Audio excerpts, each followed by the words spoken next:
During this video segment, I will show you how to set up the School-Wide Objectives tool for your school. If you don't know what this tool is, we strongly recommend that you first watch the video called School-Wide Outcomes Overview, found in our support video area. So once you know what it is and you know you would like to utilize this tool, the first thing you'll have to do is turn the tool on. So step one is to go to Admin Utilities. And if you scroll down a bit, you'll see School-Wide Outcomes. By default, this should be turned off, but you can turn it on by clicking Submit. The second step then is for you to enter your school-wide outcomes.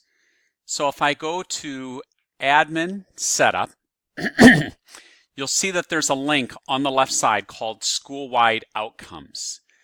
And incidentally, if you, instead of calling them school-wide outcomes, you want to call them something else like expected outcomes or expected objectives, expected school objectives. So let's just change it to that. So expected school objectives, and if I click Save, excuse me, then you'll notice on the left side that now it's called expected school objectives instead. So you can call it whatever you want. But again, step two is to actually enter those objectives.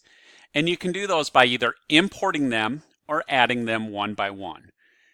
We can also help your school with this. So if you need help with this, just send a ticket to us by going to Help and then to the Help, our support center, and submit a ticket.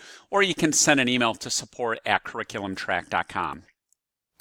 So I'm going to go ahead and import some school-wide objectives. And I already have those created in an Excel document right here. Basically, it tells you here that in column A, you'll need a filler, which is an X all the way down.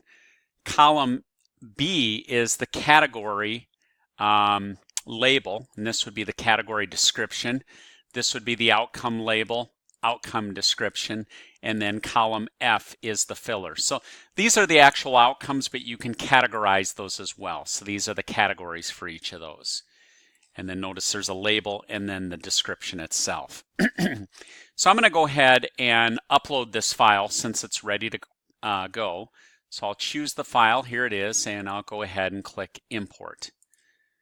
So now notice it has my categories and then the outcomes for each of those categories.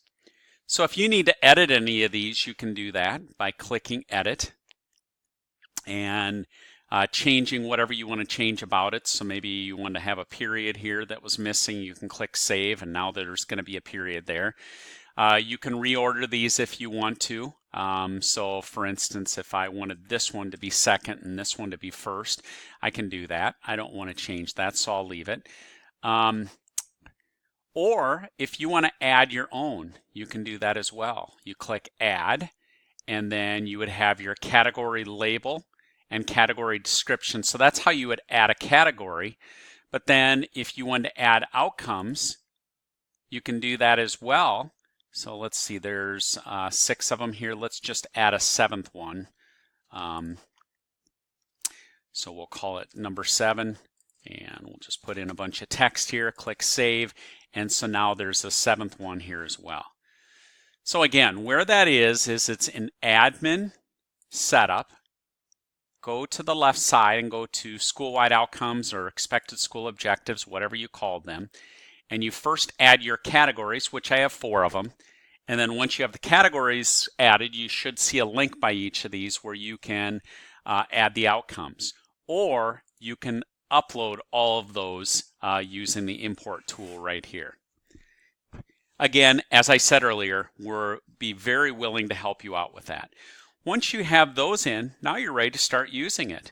And we have a video, like I said, called the School-Wide Objectives or Outcomes Overview. So you can watch that video, but I'll just give you a quick overview here as well. So if I go to first grade science, now that I have this tool turned on, notice there's a column here called Outcomes that I can click on, and it has my data that I just uploaded. In fact, here's the one that I just added. So I can specify which outcomes or objectives I'm covering in this unit, and I go ahead and click Save. So, and I can do this at the unit level as well. So this was first grade science, and if I go to plans, notice as I scroll down here, here's the ones that I just added.